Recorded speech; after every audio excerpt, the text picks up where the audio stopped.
우리 한글 전도법, 우리 오늘은 첫 번째 시간입니다. 아마 한글 전도법 그러면 처음 들으셨을 것 같은데, 어, 우리 훈민정음의 그 중심 내용을 가지고, 만든 것이 이 한글 전도법입니다. 여기 찬양이 있는데, 이 찬양 지난번에 한번 불렀던가요?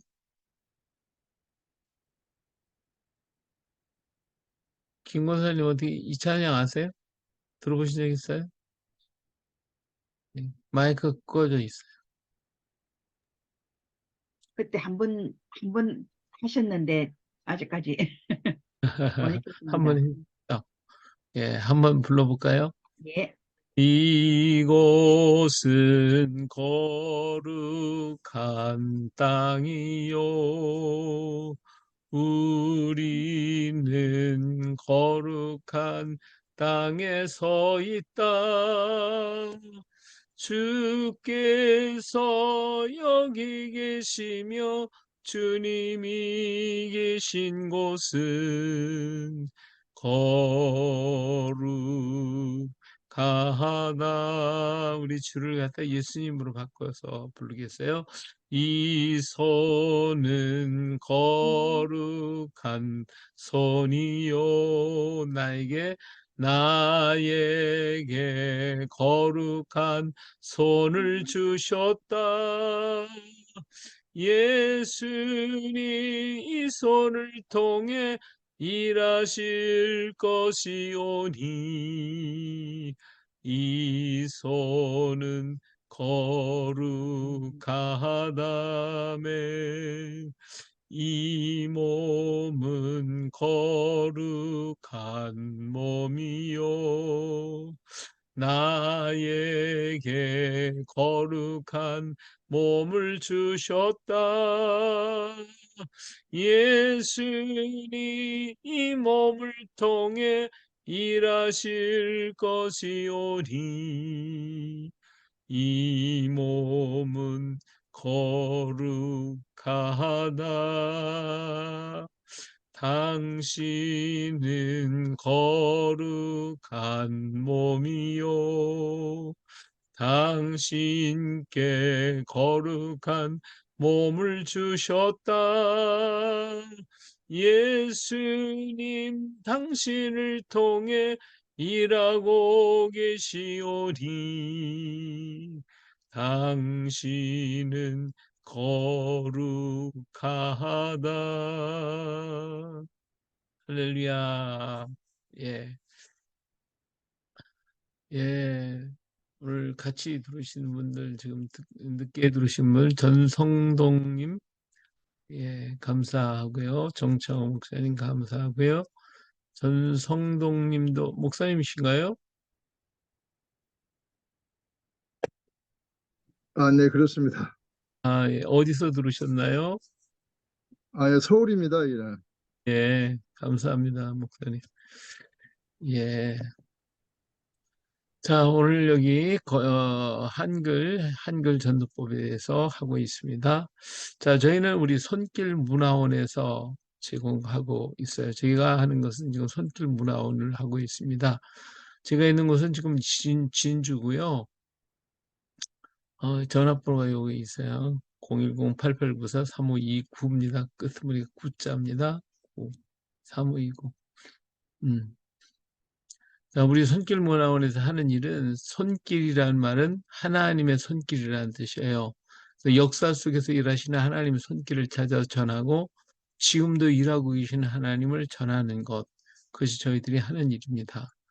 우리 중심 사역은 가야사, 우리 민족의 정체성을 깨닫게 하고 하나님께로 돌아가게 하는 작업. 그리고 복음과 훈민정음, 그래서 우리 민족이 주신 선물인 훈민정음으로 온 세계에 복음을 전하는 일이죠. 한글이 있는 곳에 복음이 있는 곳에 한글을 전하겠다 해서 시작하고 있습니다. 지금 우리가 하고 있는 사역은 김해의 불교 가야 기념 사업을 그동안 저지를 했어요. 그래서 이게 가야는 불교가 아니에요. 불교국이 아니라 기독교 국가거든요.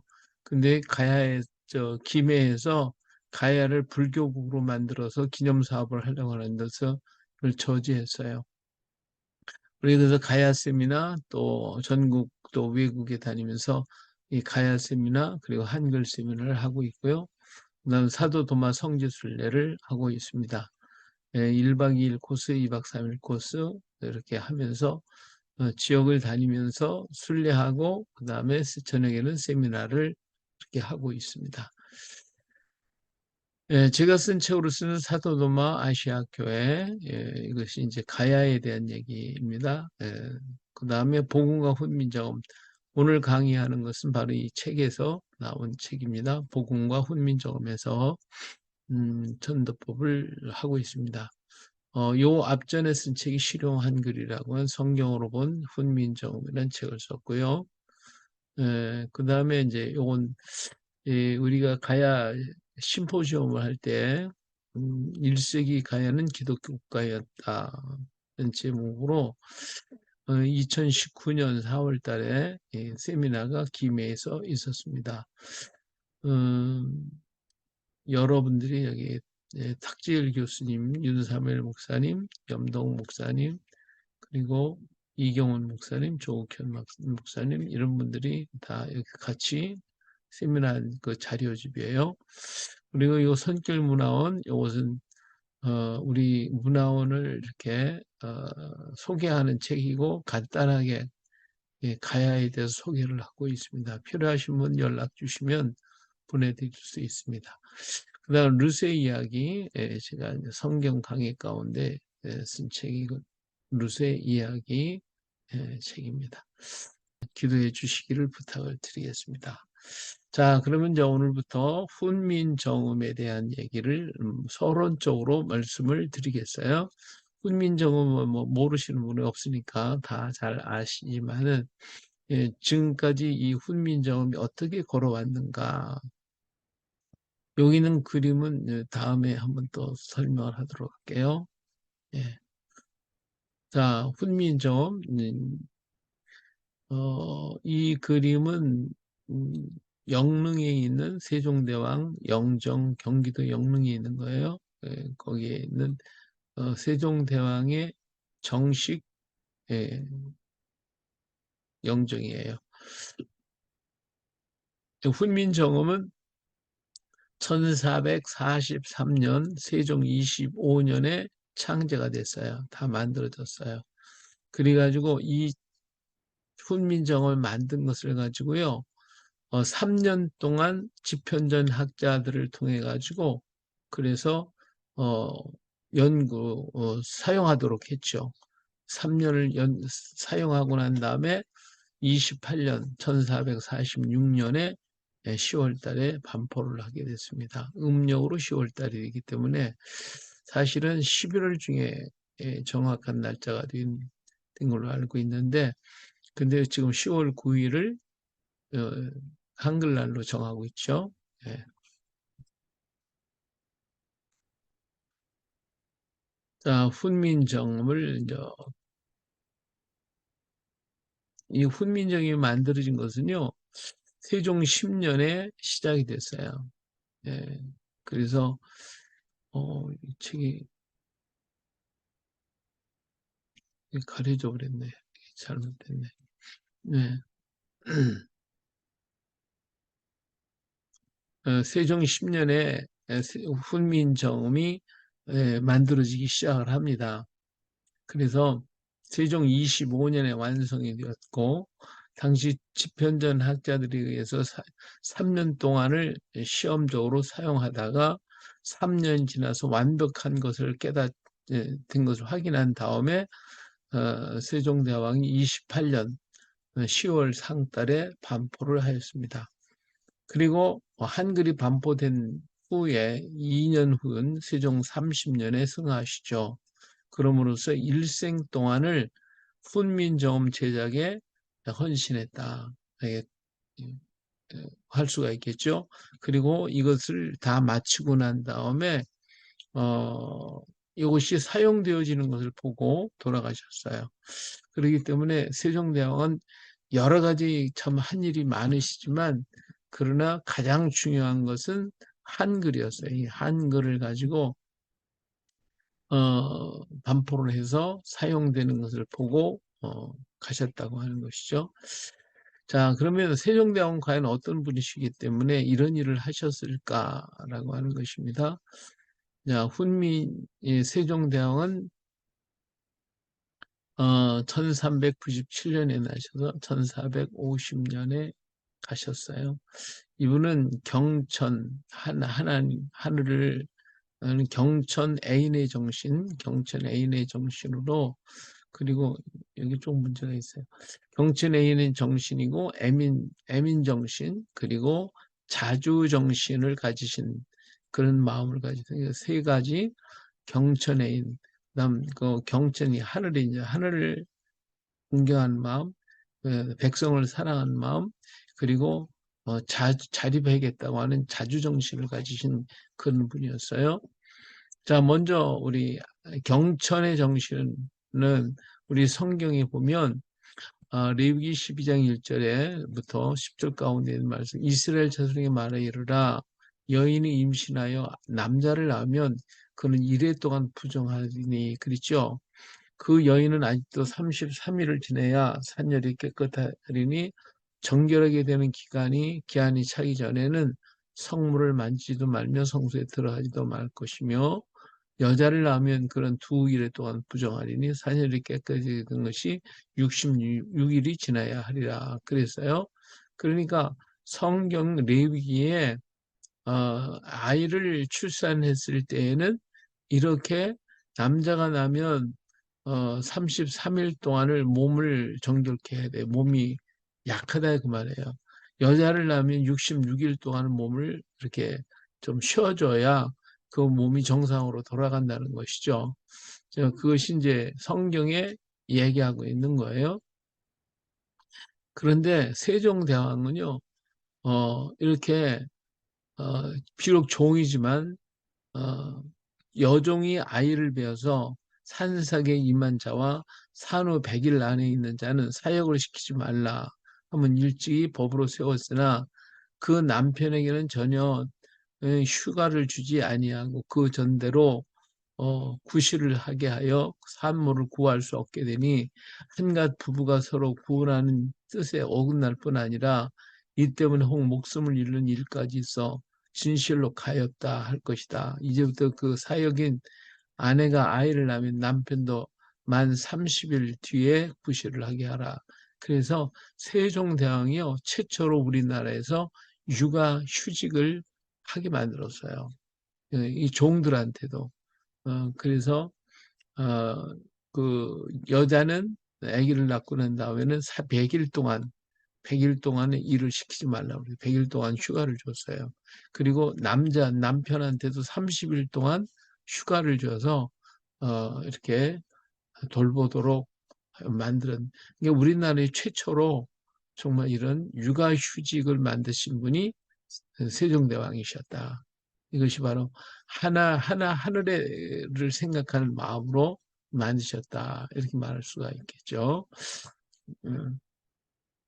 그 다음에, 이 효에 대해서, 그러니까 노인에 대한 예를 이렇게 또 있는데, 세종은 천한 노인은 양로연에 나오지 말게 하자는 승조원의 권유를 물리치고, 노인을 공경하는 이유에 대하여 노인을 귀하게 여기고 그 높고 낮음을 헤아리는 것이 아니다. 비록 천한 사람이라도 모두 참여해 즐기게 하라는 말씀을 하셨어요. 다시 말하면 이 양로연을 갖다가 이렇게 베풀었는데, 그런데 이제 거기에 그 천민들이라든지 그런 사람들이 거기에 참석을 하게 되면 이 좀 양반 계급 있는 사람들이 저 그렇잖아요. 그러니까 이런 사람은 나오지 말게 하자고 이렇게 건의가 들어왔는데 그걸 무시하고, 노인은 어떤 사람이든 간에 노인은 귀하게 여기고 그 높고 낮음을 헤아리지 말라. 그런 천한 사람에도 다 함께 모여서 즐기도록 그렇게 하라고 하는, 노인을 공경해야 된다라고 하는 법을 세워가지고 이 일에 함께 할 수 있도록 만들었어요. 정말 대단한 그런 모습을 볼 수가 있죠. 성경에도 그랬잖아요. 너는 샘머리 앞에서 일어서고 노인의 얼굴을 공경하며 네 하나님을 경외하라. 나는 여호와이니라. 또 에베소서 6장 2절 내 아버지와 어머니를 공경하라. 이것은 약속 있는 첫 계명이니 이로써 내가 잘되고 땅에서 장수하리라. 그러니까 하나님의 말씀에서도 이렇게 하나님의 부모를 공경, 노인들을 공경하라 하는 건데 이 세종대왕도 역시 노인을 공경하는 사람이었다라고 하는 것이죠. 그래서 하나님을 생각했다, 하늘을 생각했다 이렇게 말할 수가 있겠죠. 그 다음에 애민 정신이 아주 투철한 분이에요. 백성들을 굉장히 사랑했어요. 그래서 우리 성경에 보면 그랬잖아요. 레위기 19장에 내 포도원의 열매를 다 따지 말며 내 포도원에 떨어진 열매도 줍지 말고 가난한 사람과 거류민을 위하여 버려두라. 나는 너희 하나님 여호와니라. 그리고 25장 35절에 보면 내 형제가 가난하게 되어 빈손으로 내 곁에 있거든 너는 그를 도와 어림이나 동거인처럼 너와 함께 생활하게 하라. 이렇게 말씀을 했거든요. 성경에 있는 말씀처럼 세종대왕도 가난해서 혼기를 놓친 사람들의 결혼을 지원하도록 해라. 그래서요.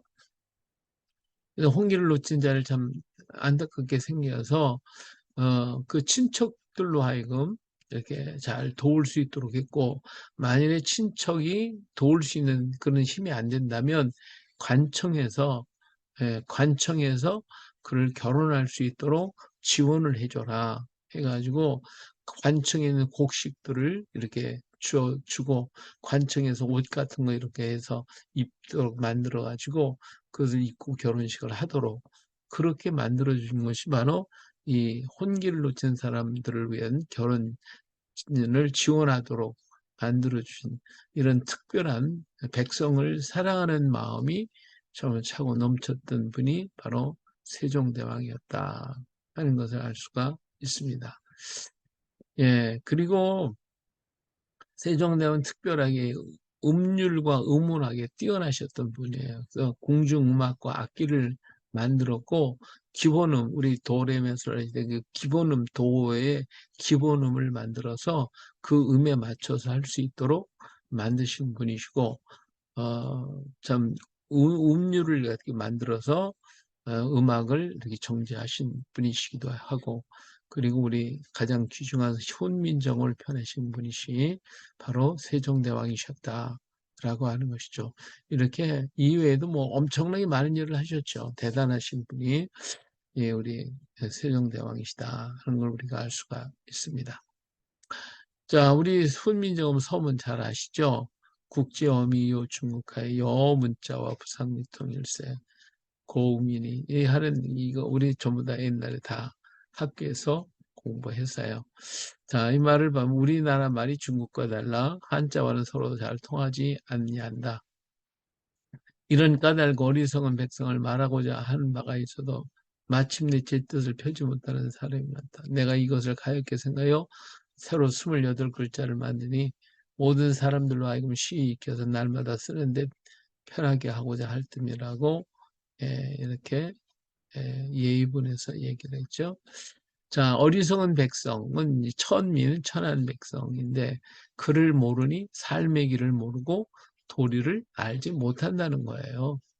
그래서 천할 수밖에 없다. 이 삶의 도리, 인간의 도리가 무엇인지를 모른다는 것이죠. 그래서 글을 알아야 알 수가 있는데 뭐 한자가 너무 어려우니까 아는 사람이 없죠. 지혜로운 백성은 바로 천민, 하나님의 백성인데 하늘 백성. 그 천한 백성을 하늘 백성으로 만들어야 돼. 그를 알면 도리를 깨는 천민이 될 수 있다는 것이죠. 그래서 훈민정음을 만든 것은 천민이 되도록 만드는 것이지. 이것이 훈민정음을 만든 의미가 된다 말할 수가 있어요. 정말 그렇게 옛날엔 그랬죠. 한문을 알아야 글을 알아야 사람이다. 그렇게 말했어요. 글을 알아야 사람이다. 그렇기 때문에 선비들이나 글 아는 사람만 사람이고 글 모르는 사람은 사람이 아니라 이렇게 그냥 취급을 당했어요. 그런데 한글이 만들어지자 그리고 이 한글이 반포되면서 나중에 성경이 이제 한글로 최초로 만들어졌잖아요. 그래서 백성들이 한문은 모르지만 한글로 된 성경을 읽다가 그들이 깊이 깨달았어요. 그래서 그들이 변화되는 모습을 보고 사람들이 그렇게 생각을 했어요. 야, 한문을 알아야 사람 되는 줄 알았더니 한문을 모르고 한글만 알아도 오히려 한문을 아는 사람보다도 더 사람 되는구나. 이걸 깨닫게 돼서 사람들이 열심히 한글을 배우기 시작을 합니다. 그래서 성경을 읽는 사람들이 전부 다 변화돼 가지고 놀라운 변화가 일어나게 됐죠. 자, 그래서 정말 하나님이 우리에게 이런 문자를 주셨다. 만일 지금 한글이 없다면 우리 지금 어떤 문자를 쓰고 있을까요? 예? 마이크 켜고 한번 얘기해 보세요. 지금 만일 우리가 지금 한글이 없다. 그러면 지금 우리는 어떤 글자를 쓸까요? 조 목사님 마이크 좀 켜고 얘기하세요. 한문 쓰겠지요. 한문이요.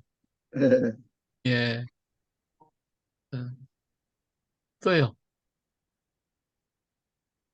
김 권사님은 어떻게 생각하세요? 그리고 이두문자로 해서 한문을 쓰고요. 그렇지. 한문 아니면 이두를 썼을 것 같아. 이두. 예.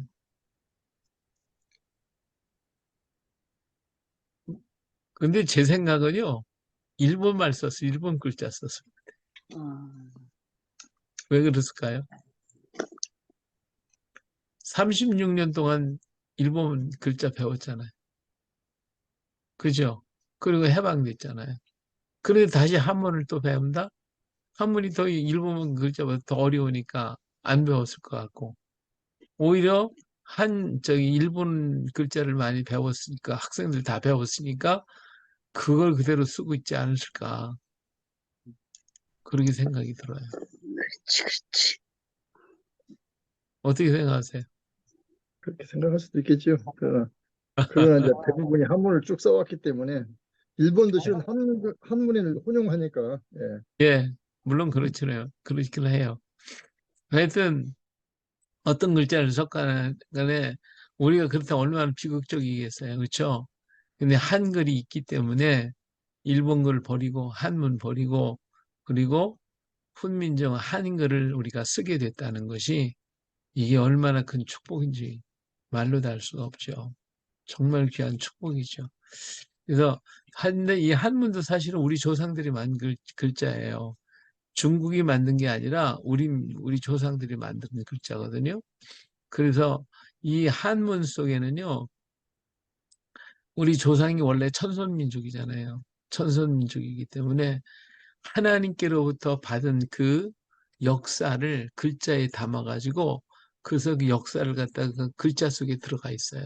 그래서 한문을 이렇게 풀어보면 정말 놀라운 것들을 많이 볼 수 있죠. 예. 우리 히브리어 글자가 이 뜻글자거든요. 그래서 히브리어를 풀으면 그 안에 담겨진 굉장히 깊은 뜻들을 발견하게 되는데 한문도 마찬가지 똑같아요. 한문과 히브리어가 같은 뜻글자에서 히브리어가 풀 수 없는 것을 한문이 풀고 한문이 풀지 못한 걸 히브리어가 풀어요. 그래서 하나님의 역사를 갖다가 글자 속에 다 담고 있다는 거. 나중에 이제 기회가 되는 대로 이제 말씀드리도록 그렇게 할게요. 자, 그런데 이렇게 만들어서 세종대왕이 세종 28년에 만들어서 이걸 갖다가 사용하게 다 반포해서 사용하게 만들었는데 그런데 이 한글이 이렇게 이제 민간인들 속에 이제 사용이 시작이 됐어요. 세종대왕 때로부터. 근데 이 한글이 순환을 당하게 됩니다. 이게 순환을 당하는 것이 뭐냐면 바로 연산군이 이제 때에 이 한글이 참 어려움을 겪게 돼요. 이 성종의 큰아들, 연산군 성종의 큰아들인데 어머니 윤기묘의 딸 파평윤 씨, 폐비 있잖아. 폐비윤 씨고요. 부인은 영의정 신승선의 딸이었어요. 세자로 책봉을 됐어서 윤 씨 그 어머니가 그러니까 연산군의 어머니 윤 씨가 폐비 윤 씨가 사사됐죠. 죽었어요. 그래서 성종 1483 성종 14년에 죽게 되죠. 그리고 난 다음에 성종이 이제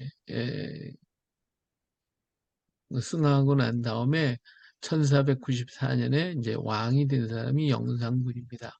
그러다가 1498년에 이 연산군이 어머니가 어떻게 죽었다고 하는 사실을 알게 돼요. 어머니가. 그래서 어머니가 그렇게 죽었다는 말을 듣고 화가 나서 1498년과 1504년에 두 차례에 걸쳐서 모사와 갑자사화를 일으켜서 여기에 연루된 사람들을 다 죽여요. 그리고 난 다음에 처음에는 이 연산군이 굉장히 어진 정치를 많이 했어요. 정치를 참 잘했어요. 그런데 이 사건이 터지고 난 다음부터 정신이 헷가닥해가지고 그냥 뭐 사람을 갖다가 뭐 파리 목숨처럼 죽였어요. 자, 이렇게 되니까 백성들이나 신하들이 뭐 도저히 감당이 안 되니까 여러 가지로 투서가 올라가기 시작하죠. 근데 이 투서가 한글로 됐어요. 한글로 투서를 해서 보냈단 말이에요. 그러니까 참 이 연산군이 이 사람이 누구냐, 누가 이 투서를 했냐, 한글 투서한 사람에서 한글을 쓸 줄 아는 궁중 안에 있는 모든 사람을 전부 다 데려다가 한글을 써보게 만들었어요. 그래서 글자를 대조해 보는 거예요.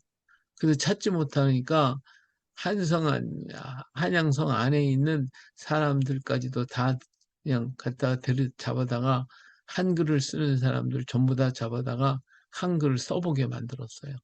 이렇게 하면서 한글을 쓰는 사람들을 막 죽이고 박해를 하고 하여튼 한글에 대해서 굉장히 핍박을 하기 시작했어요. 물론 나중에 뭐 이러다 보니까 여자들이 글을 못 쓰고 어떤 일을 못 하니까 궁중 안에서 다시 글을 쓰기는 했어요. 그랬는데 이런 끔찍한 사건들이 계속 일어나기 때문에 결국은 반역이 일어나가지고 진성대군을 왕으로 세우고 여기 이제 1506년에 성리한 박헌종 이런 사람들이 성종의 둘째 아들인 진성대군 중종을 왕으로 세우고 이 연산군을 강화도에 유배를 시켜서 거기서 죽게 만들었죠. 그래서 연산군은 이렇게 죽음을 당했어요. 하나님이 한글을 막지 못하도록 하나님이 폐하신 것 같아요. 그래서 이제 한글이 핍박을 어려움을 겪게 됐고 이 당시에 이제 이 세종대왕이요 훈민정음을 책을 만들어서 모두 반포를 했어요. 전부 다. 그래가지고 사람들이 이제 웬만한 사람은 전부 다 이 훈민정음 책을 가지고 있었는데 이 책을 가지고 있으면 죽는 거예요. 그래서 어떻게 해요? 그 책을 갖다가 전부 다 없애버리게 됐죠. 훈민정음 책이 없는 거예요. 예. 자, 그러다가 1527년에 최세진 최세진 선생님이 일어나가지고 이분이 이제 그 민중들 속에 뭐 이 당시에는 이제 훈민정음 책도 없고 한글 책이 전혀 없는 거예요. 그런데 한글이 중요하다는 걸 깨닫고 우리 민족의 글자를 갖다 회복시키자 해가지고 최세진님이 이제 한자를 가지고 한글에 음과 훈을 달아가지고 한글의 자모를 만들었어요. 그래서 애기음이라고 그랬는데 제가 이 자음을 애기음이라고 부릅니다. 그래서 기역, 이걸 글자가 이름을 붙여줬어요. 이 글자는 기역이다. 그래서 한문으로 기역이라고, 그역이라고. 또 이건 니은, 디귿, 리을 뭐 이렇게 해가지고 이름을 붙여줬어요. 그래서 그때부터 기역, 니은, 디귿, 리을이 생겼어요. 그 전에는 기역, 니은이라고 안 불렀어요. 그냥 이 글자는 이렇게 불렀죠. 그래서 이름이 생겼고, 그 다음에 엄빠음, 모음은 아, 야, 어, 여, 오, 요, 우, 유, 으, 이라고 하는 이런 순서를 정했는데, 아, 하면 크게 입이 벌어지거든요. 야, 하면, 그래서 큰 순서대로 이렇게 정리를 한 것이 바로 그 최세진 선생님이 이것을 만들어서 한글에 대한 것을 정리를 하게 만들었죠. 대단한 분이었어요. 그리고 이 자음을, 그러니까 애기음을 초성, 어, 초종성 통영팔자, 초성과 종성의 8글자를 써라 해가지고 기역, 니은, 디귿, 리을, 미음, 비읍, 시옷은 첫 소리에다가 또 마지막 소리에다가 쓰도록 만들었고, 초성 독용팔자, 초성에만 쓰는 글자, 기역, 디귿, 피읍, 지읒, 치읒, 그리고 반시옷, 이응, 히읗 이런 것들을 초성에다만 써라. 그리고 모음, 언바음은 개구도가 큰 것부터 해서 아야, 어여, 오요, 우유, 의이 그래서 이 입이 크게 벌어지는 것 순서로 만들었어요. 그리고 이 글자를 빨리 익히게 하기 위해서 우리 가계거교 있죠. 가계거교.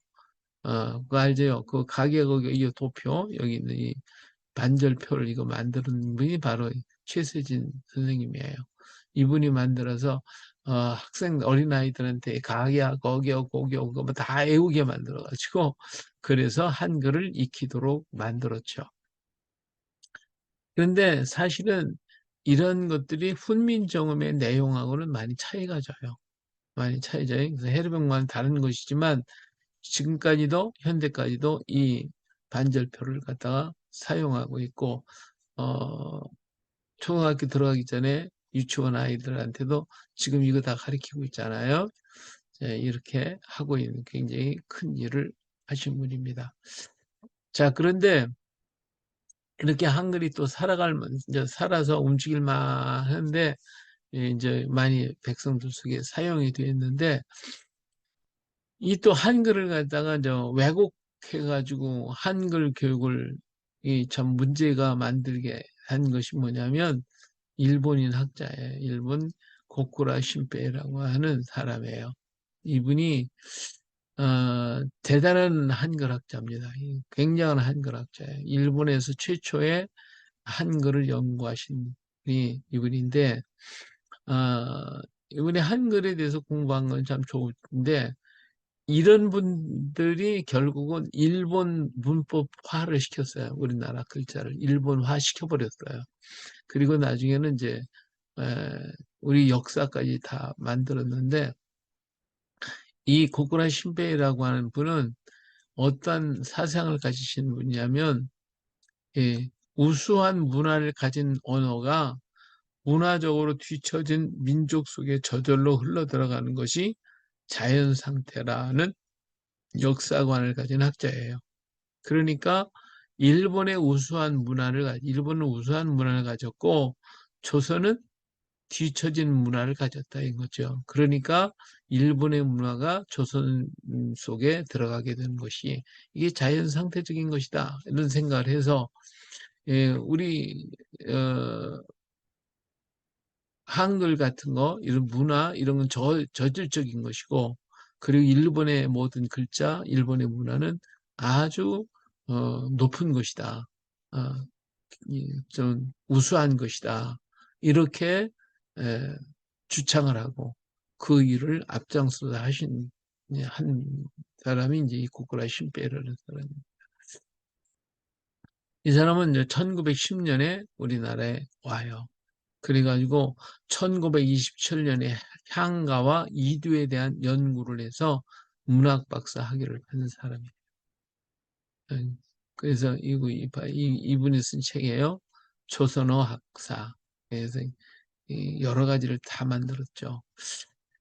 그런데 이제 이분이 만든 게 증정 한국어 학사, 그리고 국어 및 조선어 발음 개설, 그리고 직접 다니면서 수집한 방언, 어휘를 분류하고 그에 관련된 논문을 수록한 조선어 방언 연구. 예, 아마 우리나라에도 우리 조선어 방언을 연구한 학자가 없어요. 근데 이분이 우리 조선어 방언을 전부 다 연구를 해서 두 권의 책을 쓴 사람이에요. 그리고 향가 25수를 주해를 해가지고 향가의 형식, 이두에 대한 고찰을 실은 향가 및 이두 연구, 이걸 한 사람이 또 이분이에요. 지구 학술은 은사장을 받았고 1943년엔 조선 총독부로부터 조선 문화공로상을 받은 바 되었고, 뿐만 아니라 우리나라에서도 이분을 굉장히 공을 많이 인정한 분이죠. 예. 자, 이렇게 대단한 분입니다. 사실은 이분이 이제 우리 언어, 한글에 영향을 굉장히 크게 준 사람이 이분이고요. 그 다음에 또 한 분 있어요. 이 다카시 도라고 하신 분이에요. 이분이 이제 1912년에 조선 연구회 초대 평의원으로 조선 총독부 한글 철자법 위원으로 참석을 했어요. 그리고 우리나라의 정신사상계인 주리주기론을 통해서 조선 유학을 연구한 최초의 학자가 바로 이분이에요. 우리 유학의 대가, 이분이 대가예요. 유학의 대가고, 이분이 쓴 그 유학의 뼈대, 골격, 이것에 지금, 우리 유학을 많이 했다는 분들도 여기서 벗어나지 못해요. 여기에. 그리고 이분이요, 서울대, 성균관대, 동국대에 전신이 되는 학교들을 세우는데 그래서 우리나라의 중요한 학교, 서울대, 성균관대, 동국대를 세운 사람이에요. 뭐 굉장한 양반이죠. 그리고 사이토 총독의 문화정치의 자문 역할을 했고요. 조선 사상사 분야에 매우 뛰어난 업적을 남겼는데, 이 조선 사상사를 지금 이분이 쓴 것을 넘어가는 우리나라 학자가 없을 정도예요. 그 정도로 대단하죠. 1912년과 21년에 두 차례에 걸쳐서 한글 절자법 위원으로 참석을 해가지고 우리 한글을 네 글자를 없애버린 역할을 한 분도 또 이분이에요. 그래가지고 우리 한글이 우리 국문법이 일본 문법하고 같게 만들어놨어요. 그래서 우리 언어가 상당히 부드럽고 아주 풍성했는데, 이걸 갖다 줄여가지고 일본 일본식으로 만들어놔서 오늘 우리가 지금 말하고 있는 게요, 거의 일본어하고 비슷하게 만들어서 딱딱해요. 우리 언어가 원래는 부드러운 언어였는데 이 글자를 이렇게 움직여놔서 우리 언어가 딱딱하게 일본식의 발음을 할 수밖에 없도록 만드는 것이 아까 이제 고쿠라 신페이하고 다카시 도로, 이분들에 의해서 우리나라 국문법이 다 완성이 됐다고 해도 과언이 아니죠. 오늘날도 뭐 우리나라 한글학자들도 많이 있다고 그러지만 이 당시에 우리나라의 한글학자들도 있었어요. 근데 사실은 이 사람들이 배운 학문은 서양적인 학문을 다 배운 사람들이었기 때문에 도저히 학문적으로는 이게 할 수가 없었어요. 되게 감당이 안 될 정도로 다 눌려서 거의 끌려다니죠. 자, 이때 이제 우리나라에 한글학자가 나타났는데, 이제 주시경 선생님이죠. 먼저 번 이제 1500년대 이제 최현배 선생님, 최세진 님이 있었는데, 이제 1900년대에 와서 주시경 선생님이 이제 이 한글에 대해 관심을 갖고 대한국어 문법을 만들기 시작을 했죠. 그리고 1907년에 지석영 국어연구회를 설립했고, 그리고 이 지석영 님이 이제 국어연구회를 만들었는데, 이준의 추천으로 이 위원이 됐어요. 1907년 7월 8일 현 교육부의 국문 연구소를 설치했고 국문연구원을 제출해가지고 우리나라 이제 한글을 좀 연구하는데 앞장서서 일을 시작을 했죠. 이때는 이제 아직 그 오코라 신페이라든지 이런 분들이 오기 전에 있었던 일에서 우리 학자들이 이제 일을 하려고 했던 거죠. 그리고 1908년에 국어연구학회를 조직을 했고 국어문전 음악 이런 것들을 좀 만들었어요. 국문초학을 간행하기도 해서 굉장히 큰 일을 많이 했어요. 그리고 1910년에 국어 문법을 이렇게 만들고 또 10년 10월에 고전을 간행 보급하고 훈명자의 책 갈례를 만든 국어 사전적인 말모의 사전을 어, 만들기 위해서 했는데 완성은 못했지만 이걸 굉장히 중요하게 생각을 했죠. 그래서 과학적 기초를 수립한 기초를 세운 분인데 안타깝게도 1914년에 돌아가셨어요. 그래서 이 모든 것들이 제대로 이루어지지 못했죠. 그런데 일본이 이제 들어와서 처음에는 한글을 쓰게 했지만 얼마 있다가 1930년에 12월 13일 그리고 1930년 10월 19일 여기에 한글 맞춤법 통일안이 만들어져서 지금 오늘 우리가 이 통일안에 그 기본에서 거의 벗어나지 못하고 있죠. 거기에 의해서 지금 우리가 하고 있어요. 그리고 1938년 제3차 조선 교육령이 발표되면서 조선어 과목을 이제 이때부터 완전히 폐지시켜버렸죠. 한글을 쓰지 못하도록. 그래가지고 여기에 이제 조선어학회 사건을 통해서 한글학자들, 여기 지금 한글학자 이분들인데 이분들을 전부 수감을 해가지고 옥중에서 돌아가시기도 했고 또 병들기도 했고 하는 이렇게 해서 한글을 못하도록 이렇게 폐지시키는 역할을 하게 됩니다. 자, 이렇게 한글이 순환을 엄청나게 당했죠. 이 한글 순환을 당해서 한글이 정말 사용될 수 없을 정도로 됐는데 여기 이제 한글을 만난 사람들이 있어요. 누구냐면 바로 선교사들입니다. 선교사들에 의해서 한글이 새롭게 움직여지게 되죠.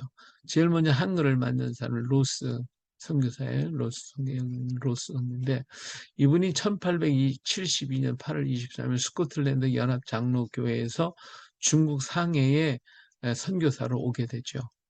그리고 1875년 3년 중국에 와서 맥킨타이어를 만나게 돼요. 이 맥킨타이어 목사를 만나가지고 토마스가 순교했다는 소식을 전해 듣게 되죠. 그래서 이 루스는 한국의 조선에 복음을 전해야겠다. 토마스가 순교를 했으니까 그 뒤를 이어서 우리가 복음을 전해야겠다고 하는 그러한 의지를 가지고 맥킨타이어하고 계속 논의를 했는데 그 선교를 논의하는 가운데서 무엇을 알게 되냐면 조선에 글이 있다는 걸 알게 됐어요. 한문이 아니라 한글이 있다는 것을 알게 되죠. 그래서 그 한글을 갖다가 배워야 되겠다 해가지고 그것을 배우려고 하고 있는데 이걸 가르쳐 줄 만한 사람이 없었어요. 그러다가 누구를 만났냐면 1876년 4월 달에 이응찬을 만났어요. 이응찬이 뭐 하는 사람이야? 무역한 사람이에요. 중국하고 무역한 사람. 압록강을 이렇게 배를 타고 건너가서 그래서 그 배에다 싣고 가서 물건을 팔던 그런 그 무역을 하던 사람인데 그만 신우주에서 배를 타고 올라가다가 풍랑을 만났어요. 그래서 배가 파손이 돼버렸어요. 그러니까 자기가 실었던 모든 물품이 다 그냥 강에 빠져버리고 나니까 그리고 자기 목숨만 간신히 살았어요. 그래갖고 중국 땅으로 넘어왔는데 여기에서 그는 정말 모든 걸 다 잃어버렸으니까 얼마나 기가 막히겠어요. 그래서 그냥 얼빠진 사람처럼 이렇게 돌아다니고 있을 때에 이때 로스가 여기 와서 어떤 사람을 만나면 좋을까 하고 하나님께 기도하고 있는 식당에서 이렇게 앉아서 음식을 먹고 있는데 이응찬이 지나가는 거예요. 이렇게 지나가는데 보니까 보통 사람 같지는 않은데 그냥 힘이 다 빠지고 실이 다 빠져갖고 이 가더라 이거예요. 아주 초라한 모습으로. 그래서 이제 불렀어요. 불러가지고 자기가 먹던 국밥을 갖다가 같이 이제 줘서 먹어가면서 그 사연을 듣고 보니까 참 이 사람 굉장히 똑똑한 사람인데 이렇다는 걸 알고 뭐라 했냐면 나한테 한글을 가르쳐 달라. 예, 글자를 가르쳐 줘라. 그러면 내 선생이 좀 돼달라 그러니까 이응찬이 지금 할 말이 할 게 없는 거예요. 지금 다 잃어버렸으니까. 그래가지고 여기 이제 로스의 한글 선생으로 들어가서 거기서 한글을 가르치면서 영어를 공부하게 돼요. 그래서 이 로스가요 얼마나 언어에 밝은 사람이냐면 굉장히 밝아요. 이 76년에 이응찬을 만나 이때부터 한글을 공부한 사람이 77년에 이응천과 더불어 성경 번역을 시작을 해요. 이거 대단하잖아요. 그만큼 빨리 예, 한글을 익혀가지고 한글을 자유롭게 쓰는 사람이 됐어요. 그래서 1878년에 이응찬과 요한복음과 마가복음을 번역을 했고 이때 이 책을 만들었는데 번역을 했는데 출판을 할 수가 없는 거예요. 출판할 수 있는 사람이 없어서. 근데 서상윤이라는 사람이 또 이 출판을 할 줄 알아요. 그래서 만나가지고 그래서 이 책을 출판하게 되어지게 되죠. 이후에 이제 맥켄타이어가 백홍준이라는 사람이 이제 마태복음, 사도행전, 로마서 이런 것들을 번역하게 되었죠. 그래서 1879년에 신약 성경이 완역이 되어집니다. 신약 성경. 그리고 이때 이제 백홍준과 이응찬이와 함께한 네 사람이 맥킨타이어에게 처음으로 세례를 받게 되는 이런 놀라운 역사가 일어나게 되어졌어요.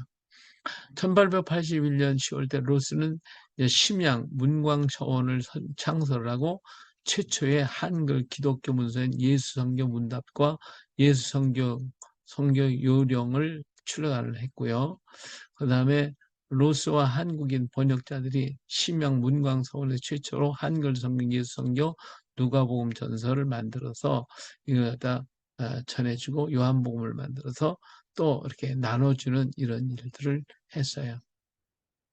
자, 이러다 보니까 이제 이게 이제 이런 쪽복음인데, 예, 이 당시에 이응찬과 백호용진이 만든 성경들이에요.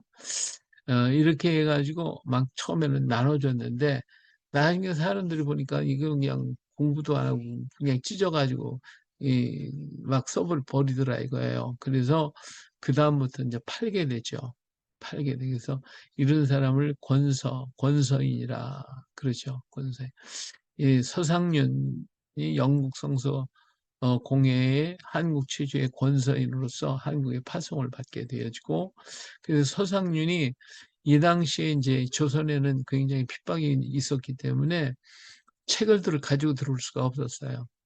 책을 가지고 들어올 수 없으니까 어떻게 했냐면 이게 한지로 만들었거든요. 이게 한지예요. 이 한지를 전부 다 이 책을 다 뜯어가지고 이걸 전부 새끼를 꼬았어요. 예.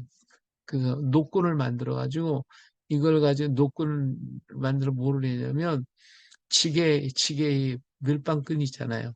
밀빵끈을 만들었어요. 그래서 그걸로 갖다 지게에다 이렇게 짊어지고 그러고 중국에서 들어왔어요.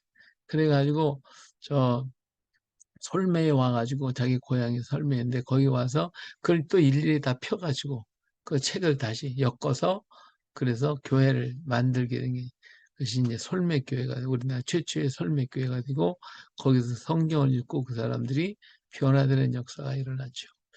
예, 이렇게 1887년 로스와 한국인 번역자들이 최초의 한글 신약성서인 예수성경 정서를 심양에서 출간을 하게 되죠. 예, 이건 요한복음 쪽복음서고요. 이제 여기는 이제 띄어쓰기가 되어 있지 않고 문제가 뭐냐면 저 한경도 방언으로 번역이 됐어요. 그래서 너무 사투리가 너무 심하게 많이 기록이 돼 있어서 번역이 미숙한 것이고 번역 본문이 우리말 어법과는 잘 맞지 않는 것들이 상당히 많았죠. 예, 한경도 사투리로 기록이 돼 있었어요. 그래서 지금 이 책을 가지고 연구를 하면 옛날 한경도 사투리뿐만 아니라 옛날 언어들을 연구하는 데 도움이 될 건데, 이거 연구하는 사람이 없어요. 지금 우리 국문학자들 가운데서. 이게 굉장히 중요한 건데, 이거 이제 본문에 이렇게 띄어쓰기가 없어요.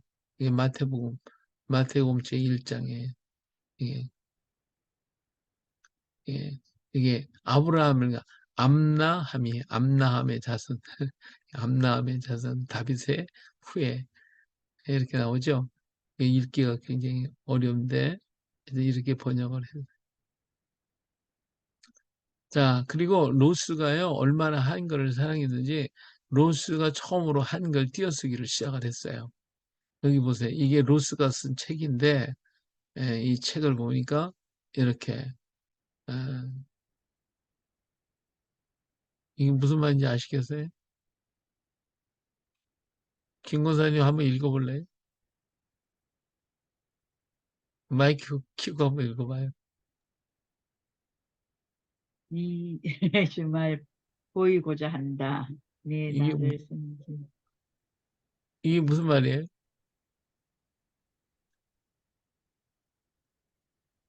대신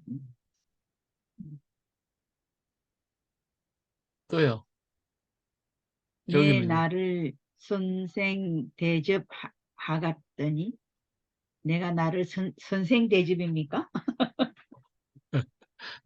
전혀. 예. 그러니까 내 대선말, 중에 조선말 아, 보이고자 조선말, 한다. 예, 대선말 조선. 보이고자 한다.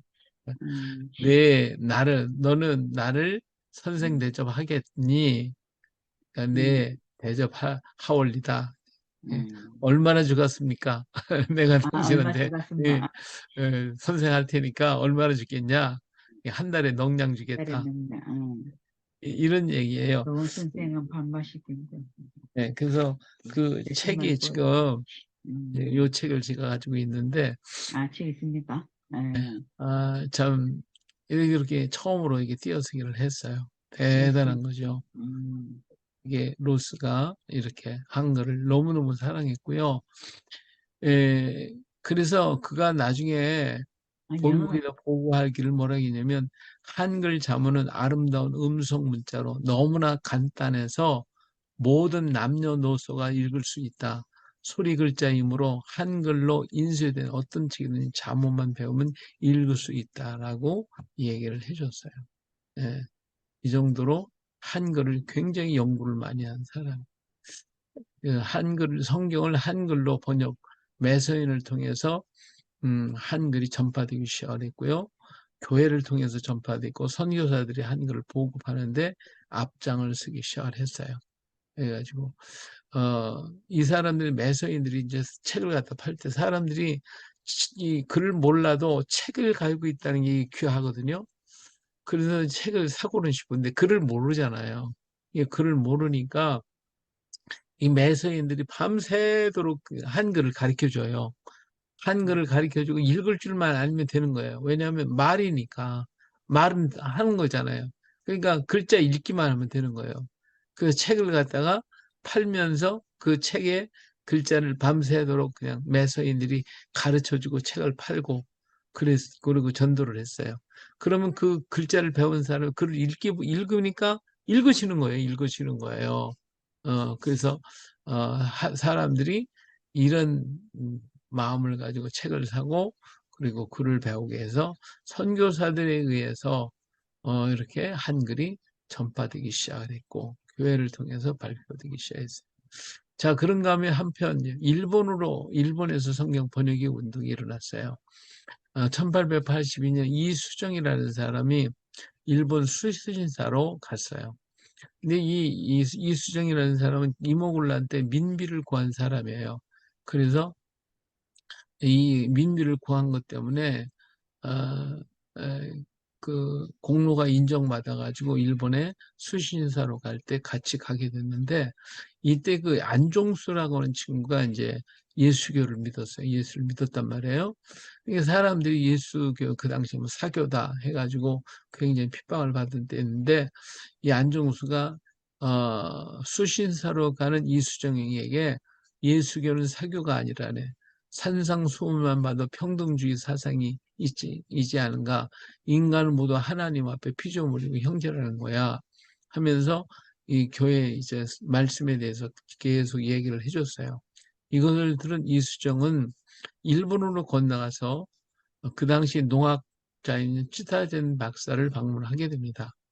근데 여기를 방문을 해서 가서 보니까 이분이 성경을 많이 읽고 평풍 뒤에 평풍의 산상수훈이 뒤에 평풍이 딱 있는 거예요. 그래서 그걸 보고서 거기에서 감동을 받아요. 그래서 한문 성경을 얻어가지고 일본에 건넌 7개월 만에 그 동경 쭈츠키 쪽 교회 요새 거기 있나 모르겠네요. 이 교회가 있어요? 저는 아직 노월 모르겠는데. 야스카와? 쭈츠키 쪽 쭈츠키 예, 로월정이라고 그래요. 로월정. 이 교회에 야스카와 목사에게 세례를 받아요. 이, 이 이수정이가. 그리고 난 4월 달에 세례를 받고 난 다음에 얼마나 열심히 했든 간에 5월 달에 일본 전국 기독교 또 대친목회에서 한국으로 대표 기도를 할 정도로 대단하게 열정적으로 신앙생활을 했어요. 예. 자, 그랬는데 이 사람이 이렇게 최초로 조선에 이렇게 열정이 믿는다는 말을 들은 일본 주재 일본 성서공회 총무였던 루미스 목사가 한국의 이 성경을 번역해 한국어 성경을 번역해 달라고 이제 한국말로 된 성경을 번역해 달라고 요청을 하게 돼요. 그래서 한문 성경을 가져다가 거기다 한글로 이렇게 토를 달아서 1883년에 마가복음과 요한복음, 그래서 현토 성경, 신약 성경, 마가전을 만들게 되죠. 이렇게 해서 이분이 만든 것이 1885년 4월에 언더우드 아펜셀러가 일본을 거쳐서 조선으로 돌아올 때에 가지고 온 성경이 바로 이 성경이에요. 근데 로스가 만들어진 그 성경도 있었는데 그 성경이 쓰여지지 아니하고 이수정이가 쓴 성경이 쓰여지게 됐어요. 왜 그러냐면 로스가 쓴 건 아까 이제 함경도 방언을 많이 썼잖아요. 그렇죠? 그러다 보니까 이 한양에서는 이수정이는 한양 사람이란 말이에요. 한양 사람이니까 어떤 말을 썼겠어요? 한양말을 썼겠죠? 그러니까 그 성경이 더 쓰여지기가 좋았단 말이에요. 그 한경도 사투는 이 한양에서 잘 유통이 안 됐어요. 그래서 이수정이가 쓴 성경이 언더우드 아펜셀러가 퍼뜨리기 시작을 해가지고 그 성경이 이제 퍼져나가게 된 것이죠.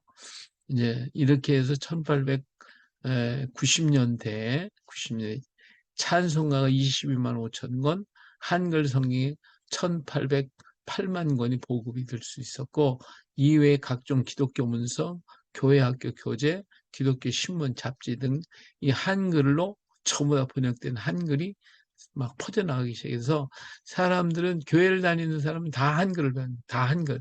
찬송가 한글이죠. 성경이 한글이죠.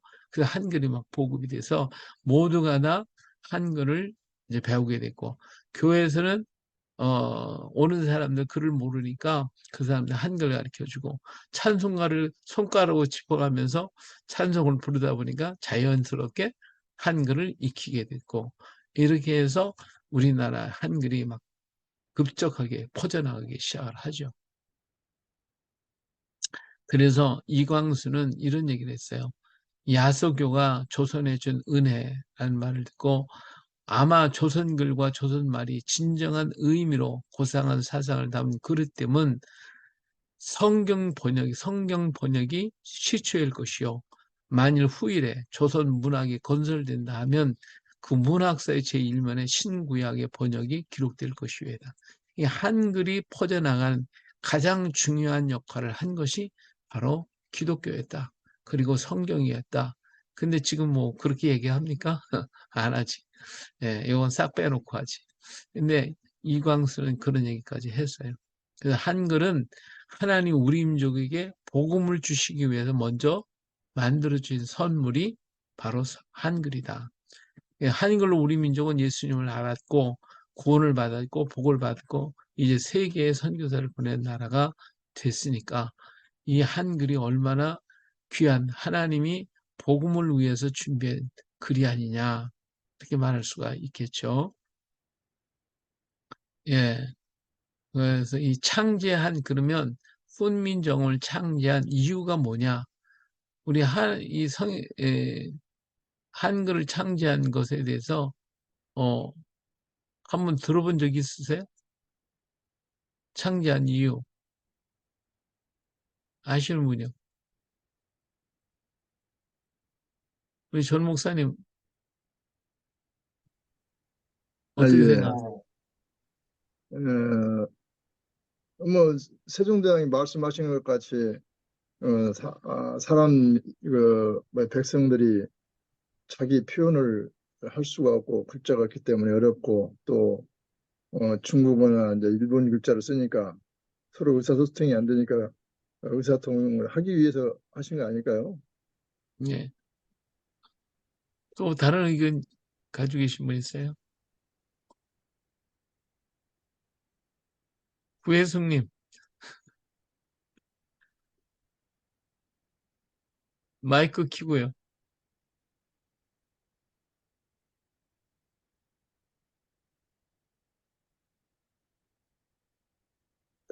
성경을 쉽게 읽을 수 있는 글자가 한글 창제가 아닌가 싶어요.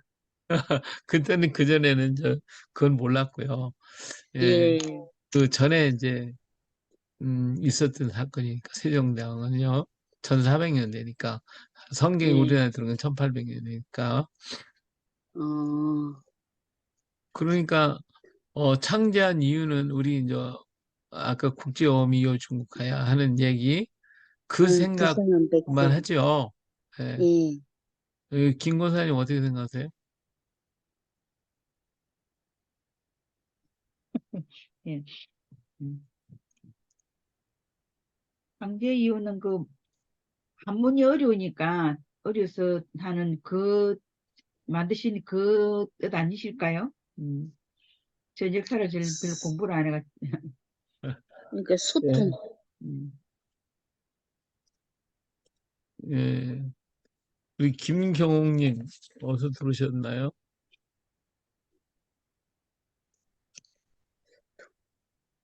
아직 잘 모르겠어요. 공부를 더 김, 해야 될 것 같아요. 김경옥님은 어디서 들으셨죠? 저는 여기 서울인데요. 예. 윤양서 친구 되는데요. 예? 누구요? 윤 어, 목사님 친구분이시라. 아, 음. 예. 너무 저 지식이 너무 빈약해서 제가 그냥 열심히 듣는 걸로. 예.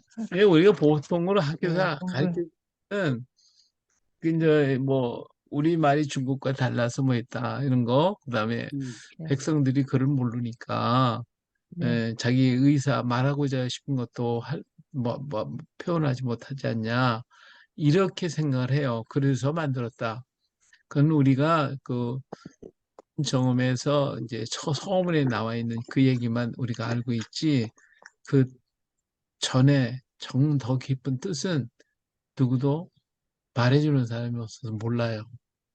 예, 그래서 저희들이 이제 이 창제한 이유에 대해서 밝히고, 그리고 이 속에 정말 이 훈민정음 속에 놀라운 비밀이 있구나 하는 것을 네, 깨닫게 되죠. 이거 배우는 거예요. 네, 네, 네, 예, 세종 10년에 시작했다고 그랬잖아요. 세종 네, 10년에 어떤 사건이 있었냐면, 이게 1428년에 아들이요, 아버지를 살해한 사건이 일어났어요. 네, 아들이 아버지를 죽였어요. 이 사건이 세종대왕한테 들렸어요. 이 보고가 됐죠. 이 소식을 듣고 난 다음에 세종대왕이요, 잠을 못 자는 거예요. 그러면서 날마다 어떻게 이 나라 안에 예? 이런 천륜을 어기는 죄가 범할 수가 있냐? 어?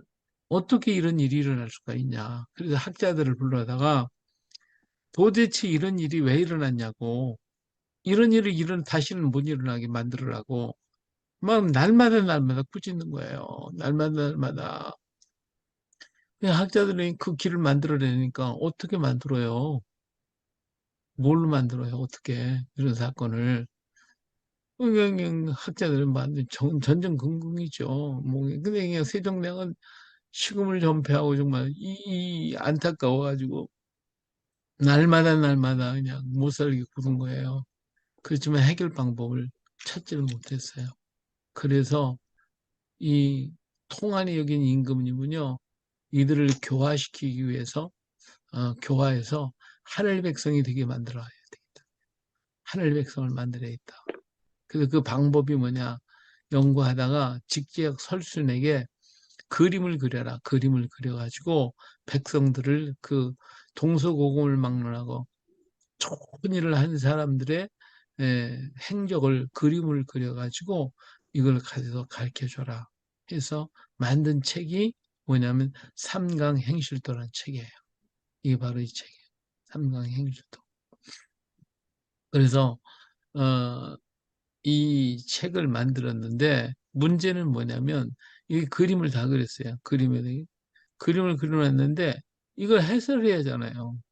해설은 여기 뭐를 써야 돼요? 한자를 또 써야 하잖아요. 그러니까 그림은 그려야죠. 우리나라 최초의 만화책입니다. 이게 만화책. 예. 우리 최초의 만화책인데 이 책을 만들었지만 이것을 설명하려니까 또 한문을 썼더라 이거죠. 그래서 이게 안 되겠구나. 이게 너무 안타까운 거예요. 예. 이거 이렇게 만들었잖아요. 이거 무슨 얘기 하는지 모르잖아요. 그렇죠? 예. 무슨 얘기 할지 모르잖아요. 예.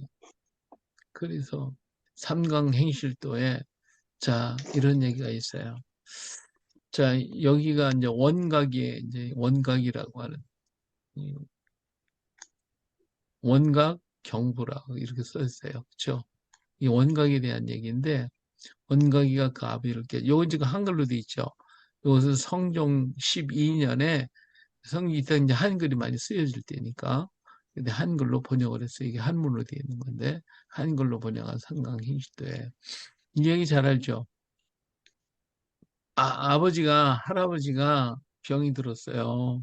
늙고. 그러니까 네. 아버지가 원각이라는 아들과 함께 어, 여기다가 이렇게 해서 아버지 버리고 산에다가 버렸어요. 아, 그리고, 예. 음, 이제 이게 지게인데 지게에다 이제 버렸는데 이 아들이 이제 그리고 이걸 버렸어요. 들것을 갖다 버리고 내려가니까 원각이가 음, 가지고 내려가는 거예요. 그러니까 아버지가 야 그 더러운 거 뭘 갖다 가지고 가냐 그러니까 아버지도 늙고 병들면 내가 음, 가지고 버려야 되지 않냐고. 그죠?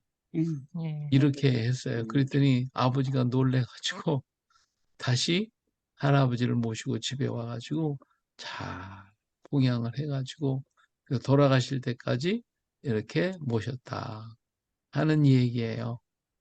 이것이 이제 이 얘기인데 이걸 갖다가 뭐라고 그러죠? 우리가 이렇게 하는 걸? 예? 이렇게 하는 거라. 이걸 뭐라고 그러죠? 교훈, 교훈, 교훈이라고 그럴까? 예, 그랬잖아요. 이런 얘기고 고려장이라고 그러지. 고려장. 맞아요. 아, 고린장, 음, 고려장 그랬잖아요. 그죠? 음, 예. 예, 예. 들어보셨죠? 예, 예. 근데 이 무슨 고려장이라는 뜻이 뭐냐면 고려시대의 장리풍속이라는 뜻이에요. 음, 그래서 이거를 이 고려시대, 고려장이라는 말을 누가 썼냐면 일본 사람들이 썼어요. 우리나라에서 쓴 게 아니라. 그러면 고려시대에 이렇게 아버지를 버린 일들이 있냐? 없어요. 이것은 일본 사람들이 우리나라는 문화는 저질적인 문화다고 하기 위해서 만든 거예요. 이건 중국 효자전에 나오는 이야기인데, 그런데 그 원각이라는 사람 얘기인데, 사실은 이렇게 한 것은요 일본에서 있었던 일들이에요. 일본에서. 예. 이 고려향이라는 말은 역사에 등장한 건 일제시대 예, 일본에 와 있던 그라피스라고 하는 선교사가 1880년에 쓴 은둔의 나라 조선이라는 책에 나온 말이에요. 이 선교사는 조선에 와본 적이 없어요. 근데 일본 사람들한테 들은 얘기를 적은 것이라고 해요.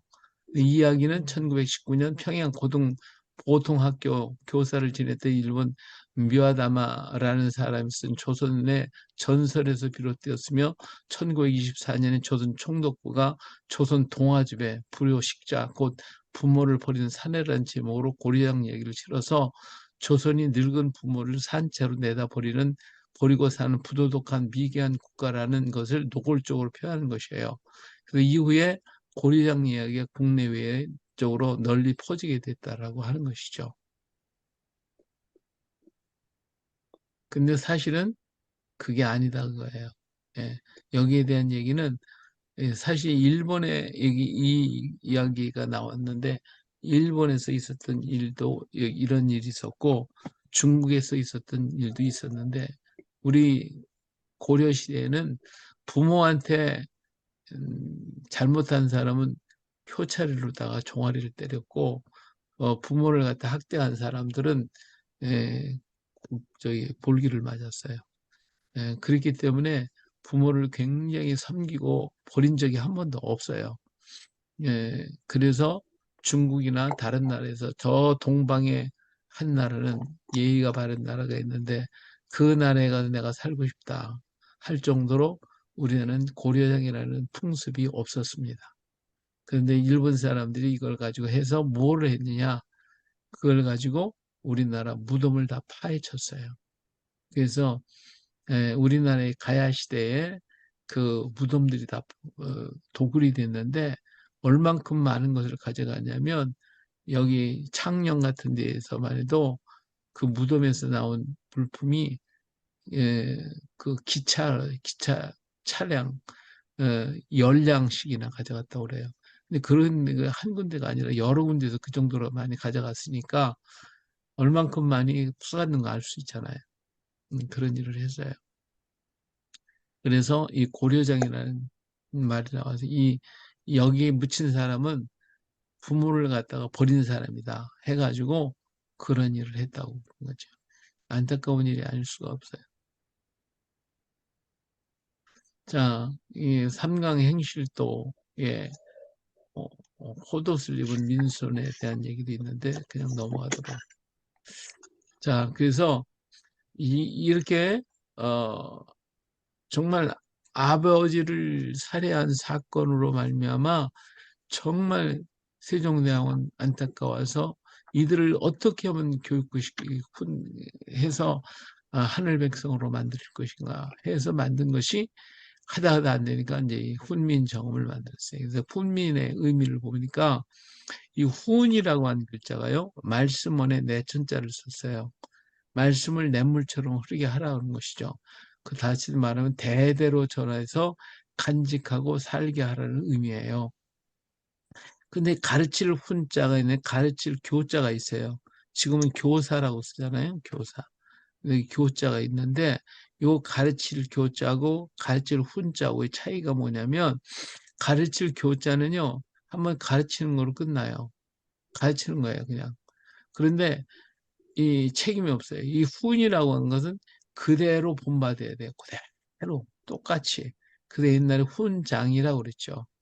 일본에서는 지금도 그런 게 있잖아요. 어떤 장인이 선생님은 그 선생님을 한 모습으로 그대로 본받아서 다 배우고 난 다음에 자기 것을 가지고 만들어서 새로운 것을 하게 만드는데, 이, 오늘날은 이제 이 훈이라는 말은 없어요. 전부 다 교가 있어요. 교. 그래서 우리나라에서 교회 안에도 전부 교사가 있어요. 교사. 사실은 교회 안에는 훈이 있어야 돼요. 예. 그래서 훈과 교는 아주 큰 차이가 있어요. 그래서 백성을 훈하라는 거죠. 그 백성을 똑같이 위에서 말씀 변함없이 그 말씀을 계속 이어가게 만들어라. 그런 뜻이죠. 그러면 무엇을 그렇게 하라고 하는 얘기냐? 무엇을 가르쳐서 그렇게 하라고 하냐? 바로 정음을 그렇게 하라는 거예요. 정음을 바를 정자, 소리 음자, 바른 소리를 가르쳐라. 자, 그런 정음을 백성에게 훈하라는 거예요. 그럼 정음이 뭐냐? 정음은 참소리, 바른 소리거든요. 근데 이 바른 소리는 그럼 어디에 있냐? 이 바른 소리가 어디에 있냐? 이 소리는, 자, 정음의 의미. 그러면 사람에게 있냐? 사람에게는 뭐가 있어요? 마가복음 7장 20절 보니까 사람에게서 나온 그 사람을 더럽게 한다고 그랬죠. 그렇죠? 사람 속에는요, 뭐가 있냐? 사람은 더럽게 하느니라. 사람 속에서 나오는 것은요, 뭐예요? 악한 생각, 음란, 도적질, 살인, 간음, 탐욕, 악독, 속임, 음탕, 질투, 비방, 교만, 우매함. 이 모든 것이 다 속에서 나와서 사람을 더럽게 만들어요. 그래서 사람 속에는 의가 없어요. 의인은 없나니 하나도 없다 그랬어요. 그리고 사람 속에는 참된 것도 없어요. 로마서 7장 보니까 내서 곧 육신에 선한 것이 거하지 아니한 줄을 아노니 원하면 내게 있어 선을 행하는 것은 없다. 그래서 우리 인간에게 참도 없어요. 그렇기 때문에 인간은 모두가 뭐요? 죄를 범하였어요. 죄인이에요, 죄인. 죄가 없다고 말하면 스스로 속이는 것이고 진리가 우리 속에 있지 않다고 그랬어요. 그래서 인간은 전부 다 죄인이에요. 그러면 참은 어디 있느냐? 하나님 것이죠. 그럴 수 없느니라. 사람은 다 거짓되되 오직 하나님은 참되시다 할지어다. 하나님만 참되시요. 그래서 오직 참과 의는 하나님에게만 있어요. 그래서 이 참이 곧 정음, 참소리. 그래서 태초에 말씀이 계시니라. 이 말씀이 하나님과 함께 계셨으니 이 말씀은 곧 하나님이시다. 이 말씀이 바로 정음이에요. 하나님 말씀.